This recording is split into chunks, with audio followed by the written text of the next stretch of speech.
Assalamualaikum warahmatullahi wabarakatuh. Perkenalkan, saya Radika Fiaini dari jurusan Peternakan semester 4 akan menjelaskan tentang manajemen pembibitan ternak kambing dan domba. Dalam rangka penyediaan kambing dan domba secara berkelanjutan, dibutuhkan ketersediaan bibit kambing dan domba yang cukup. Bibit merupakan salah satu faktor yang menentukan dan mempunyai nilai strategis dalam upaya pengembangan kambing dan domba. Pada usaha ternak kambing dapat dikelompokkan sebagai penghasil daging dan penghasil susu, sedangkan pada ternak domba hanya sebagai penghasil daging saja. Pembibitan kambing dan domba merupakan suatu proses untuk menghasilkan ternak dengan kualifikasi bibit. Pada usaha pembibitan lebih ditekankan pada upaya peningkatan mutu genetik melalui seleksi, pengaturan perkawinan, serta pengondisian mutu genetik yang sesuai potensi genetiknya. Untuk mewujudkan ketersediaan bibit kambing dan domba yang mempunyai standar, diperlukan prasarana dan sarana yang memadai, cara pembibitan yang ditunjang dengan kesehatan hewan, serta terpenuhinya sumber daya manusia yang mampu melakukan pembibitan kambing dan domba dengan baik. Berikut terdapat penjelasan terkait tentang populasi domba dan kambing di Indonesia.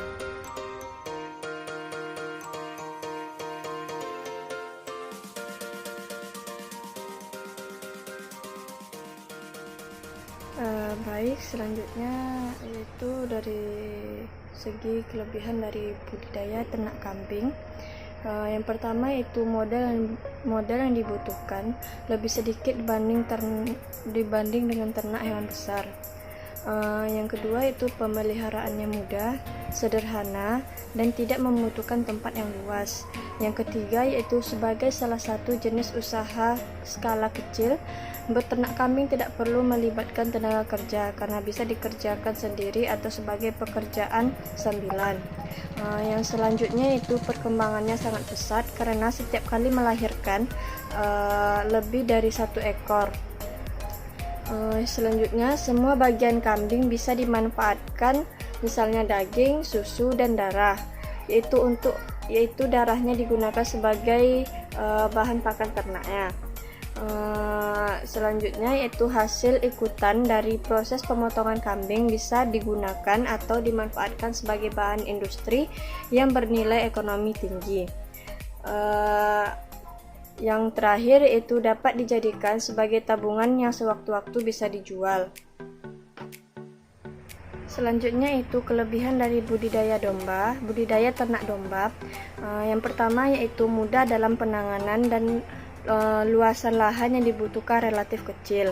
Yang kedua yaitu pakan yang dibutuhkan relatif sedikit dan mudah untuk didapatkan. Yang ketiga yaitu peluang pemasaran cukup menjanjikan. Yang keempat itu beberapa breed atau rumpun dipelihara untuk hobi atau kesenangan. Yang kelima itu dapat beranak 3 kali dalam 2 tahun. Yang keenam yaitu beberapa rumpun bersifat profilik, yaitu mampu menghasilkan beberapa ekor anak dalam 1 kelahiran. Yang ketujuh yaitu tidak begitu selektif terhadap pakan yang akan dimakan. Yang kedelapan memiliki tingkah laku berkelompok sehingga mudah dalam pemberian pakan. Di dalam manajemen pembibitan ternak kambing dan domba terdapat beberapa tahapan. Yang pertama itu tentang tahapan prasarananya. Yang pertama lahan dan lokasi. Lahan dan lokasi pembibitan kambing dan domba harus memenuhi persyaratan.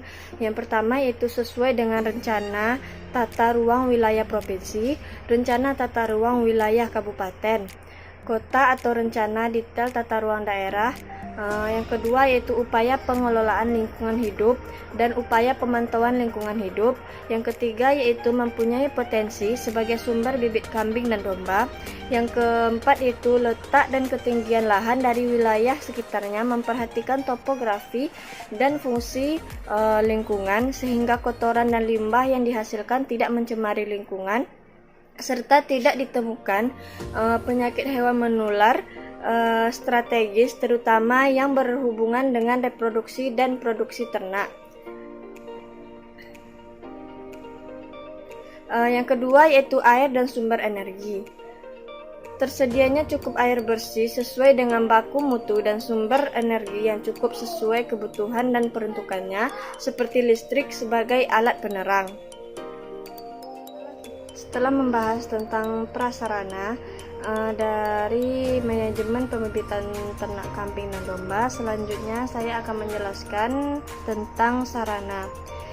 Sarana untuk usaha pembibitan kambing dan domba yang baik meliputi bangunan, alat dan mesin peternakan dan kesehatan hewan, bibit, pakan, dan obat hewan. Yang pertama yaitu tentang bangunannya. Adapun jenis bangunan yang digunakan yaitu kandang yang berupa kandang pejantan, kandang induk, kandang pembesaran, kandang isolasi ternak yang sakit, dan kandang laktasi. Adapun alat dan mesin peternakan dan kesehatan hewan yang digunakan pada peternak, kelompok atau koperasi. Yang pertama yaitu alat pencuci hama, yang kedua yaitu alat pembersih kandang, yang ketiga yaitu timbangan, pengukuran dan pencatatan, yang keempat yaitu alat penerangan, yang kelima yaitu mesin pencacar rumput, yang keenam yaitu identitas ternak antara lain kalung, microchip, dan ear tag.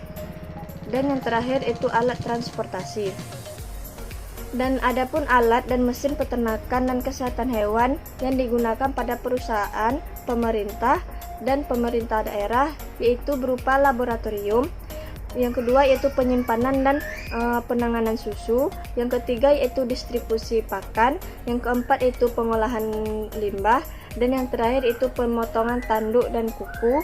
Serta yang keenam itu tentang kesehatan hewan. Yang ketiga yaitu bibit. Bibit yang digunakan untuk pembibitan kambing dan domba harus memenuhi persyaratan mutu sesuai dengan ketentuan peraturan perundang-undangan. Yang keempat itu pakan. Setiap usaha pembibitan kambing dan domba harus menyediakan pakan dengan jumlah cukup dan berkualitas yang berasal dari yang pertama itu hijauan pakan antara lain rumput, yang kedua yaitu hasil samping tanaman pangan, perkebunan, dan hortikultura dengan kualitas tergantung dari umur pemotongan. Yang ketiga itu pakan konsentrat sebagai sumber protein atau sumber energi, serta tidak mengandung bahan pakan yang berupa darah, daging, atau tulang, serta tidak boleh dicampur dengan hormon tertentu seperti antibiotik dan imbuhan pakan.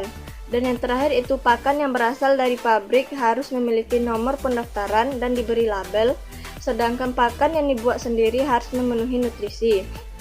Yang kelima yaitu obat hewan. Obat hewan yang dipergunakan oleh dalam pembibitan kambing dan domba harus memiliki nomor pendaftaran sesuai dan obat hewan yang dipergunakan sebagai imbuhan pelengkap pakan meliputi premix dan sediaan obat alami sesuai dengan peruntukannya, dan penggunaan obat hewan harus sesuai dengan ketentuan peraturan perundang-undangan di bidang obat hewan. Selanjutnya yaitu pemilihan bibit. Bibit yang dipergunakan untuk usaha pembibitan kambing dan domba harus memenuhi persyaratan mutu sesuai dengan ketentuan peraturan perundang-undangan. Dalam pemberian pakan perlu diperhatikan kandungan nutrisi berupa protein, vitamin, mineral, dan serat kasar yang dibutuhkan sesuai dengan kondisi fisiologis ternak. Berikut ini terdapat tabel kebutuhan nutrisi pada kambing dan domba.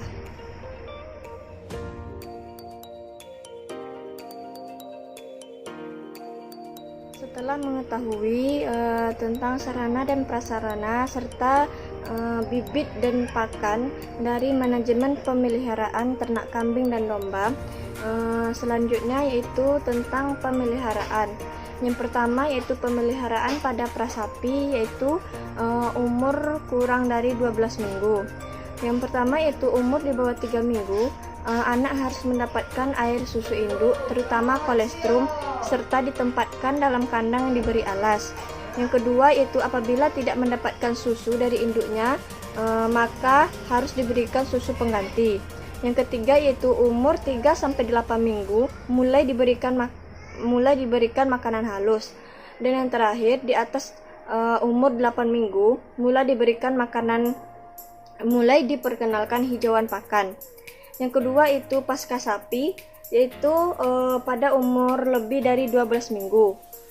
Yang pertama itu penyapihan dilakukan pada umur 12 minggu atau 3 bulan.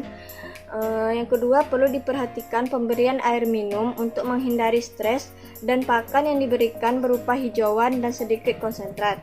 Yang ketiga yaitu kambing dan domba muda.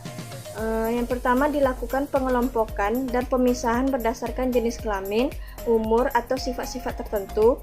Yang kedua, pakan yang diberikan berupa hijauan dan konsentrat dalam jumlah dan mutu yang memenuhi standar. Yang ketiga yaitu pemberian air minum yang cukup. Yang keempat yaitu secara rutin dilakukan perawatan bulu, kulit, dan kuku, dan vaksinasi untuk pemberian obat cacing secara rutin. Yang keempat itu kambing dan domba dewasa. Yang pertama, induk kering diberikan pakan ekstrak, dilakukan minimum 1 minggu sebelum dan sesudah kawin. Yang kedua, dilakukan pengaturan perkawinan. Selanjutnya yaitu induk bunting. Untuk induk bunting diberikan pakan dengan peningkatan mutu minimum sepertiga terakhir kebuntingan, dan disediakan air minum yang cukup serta disediakan tempat beranak yang nyaman. Selanjutnya yaitu induk laktasi, yang mana diberikan kualitas pakan disesuaikan dengan banyaknya anak yang dilahirkan. Apabila beranak lebih dari 2 ekor, dilakukan pengaturan pemberian air susu induk, dan diberikan minuman yang cukup, serta pemeliharaan induk dan anak dipisah untuk induk yang diperah. Selanjutnya itu pembibitan, yang mana meliputi yang pertama perkawinan. Dalam upaya memperoleh bibit yang sesuai standar, teknik perkawinan dapat dilakukan dengan cara intensifikasi kawin alam atau inseminasi buatan. Kawin alam dengan rasio jantan dan betina 1:10. Inseminasi buatan menggunakan semen beku atau semen cair dari pejantan yang sudah diuji kualitasnya. Yang ketiga itu menghindari perkawinan dengan kerabat dekat. Yang kelima itu lama birahi kambing dan domba betina 12-48 jam. Dan yang terakhir, lama penggunaan pejantan untuk IB atau kawin alam dibatasi maksimum 18 bulan, selanjutnya dirotasikan. Yang kedua itu pencatatan atau recording. Pencatatan atau recording dilakukan pada seluruh ternak. Ternak yang baru lahir harus dicatat tetua baik jantan dan betina, dan tipe kelahirannya. Identifikasi ternak berupa nomor tetap harus diberikan untuk setiap ternak. Cara umum yang dilakukan dengan memberikan nomor telinga atau tato. Pencatatan recording meliputi yang pertama rumpun atau galur, yang kedua silsilah, yang ketiga perkawinan, yang keempat kelahiran, yang kelima jumlah anak kelahiran, yang ketujuh itu penyapihan, yang kedelapan itu bobot pada umur 6-12 bulan dan pada setiap perkawinannya, yang selanjutnya itu selang beranak, dan yang terakhir itu produksi susu, perlaktasi, serta vaksinasi dan pengobatan. Yang terakhir itu afkir atau kaling. Kambing dan domba yang dinyatakan afkir yaitu ternak yang tidak memenuhi persyaratan sebagai bibit, yang mana kambing dan domba induk yang tidak produktif. Yang kedua itu keturunan jantan yang tidak terpilih sebagai calon bibit atau tidak lolos seleksi, dan anak betina yang pada saat sapi atau pada berumur muda menunjukkan tidak memenuhi persyaratan bibit. Dan yang terakhir itu kambing dan domba yang afkir tersebut dikeluarkan dijadikan ternak potong. Selanjutnya itu situasi penyakit hewan. Dalam usaha pembibitan kambing dan domba harus bebas dari agen penyakit hewan yang dapat menimbulkan kerugian ekonomi seperti brucellosis, antraks, SE, dan penyakit kudis. Adapun pencegahan penyakit hewan yang dapat dilakukan itu dengan melakukan vaksinasi dan pengujian atau tes laboratorium. Mencatat setiap pelaksanaan vaksinasi. Pemotongan kuku dilakukan apabila diperlukan. Pemberian obat cacing dilakukan secara rutin 3 kali dalam setahun. Pemberian pakan tidak mengandung bahan pakan yang berupa darah, daging, atau tulang. Dan adapun dari pelaksanaan biosecurity-nya, yang pertama yaitu dalam rangka pelaksanaan biosecurity dalam usaha pembibitan kambing dan domba harus memperhatikan beberapa hal sebagai berikut. Yang pertama yaitu lokasi usaha tidak mudah dimasuki binatang liar. Yang kedua yaitu melakukan desinfeksi kandang. Yang ketiga yaitu melakukan penyemprotan. Yang keempat itu mencegah terjadinya penularan penyakit. Yang kelima menjaga agar tidak setiap orang dapat bebas keluar masuk kandang ternak. Yang selanjutnya itu membakar dan mengubur bangkai ternak. Dan yang selanjutnya itu segera mengeluarkan ternak yang mati dari kandang untuk dikubur dan dimusnahkan.